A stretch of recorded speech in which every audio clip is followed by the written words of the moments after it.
Ginuko, binigyan ng armas at pinagpanggap ng kabilang sa Maute Group. Yan daw ang pinagdaanan ng panaderong natagpo ang patay sa ilog sa Marawi. Nakatutok si Victoria Tulad.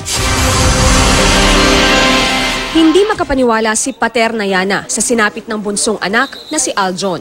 Matapos dukutin ng teroristang grupong Maute noong June 10, bangkay na si Aljon nang muling makita ng pamilya sa Iligan City. Magtatanghali kahapon nang napansing palutang-lutang ang bangkay sa ilog sa barangay Rurugagos, Marawi City. Nagtatrabaho sa Marawi bilang panadero si Aljon.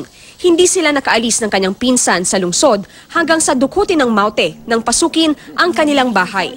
Mga bandang ilang araw na may nag-post ng Facebook na nakapicture yung pinsan ko na nakahawak na ng barel. Hindi siya nakikipaglaban. Ako, inisip namin na parang tinatakot lang yung mga sundalo nga marami sila. June 29, nakatakas ang pinsan ni Aljon. Hinanap daw niya ito pero hindi niya nakita. Yung mama niya, namemorya yung kuwan niya, number sa mama niya. Tapos doon siya nakapag-text o natawag pa kaya. Kaya kinuha naming number niya at binigay namin sa sundalo. Ang sundalo nang sa kanya patakas.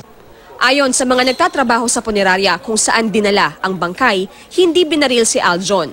Hindi alam ng kanyang mga kaanak kung sinubukan din ba nitong tumakas o kung pinatay siya at inihulog sa ilog. Iyak nang iyak, noon pa, simula ng gulo, iyak. Masakit, kaya lang kailangan tanggapin. Mula rito sa Iligan City, Victoria Tulad, Nakatutok, 24 Oras.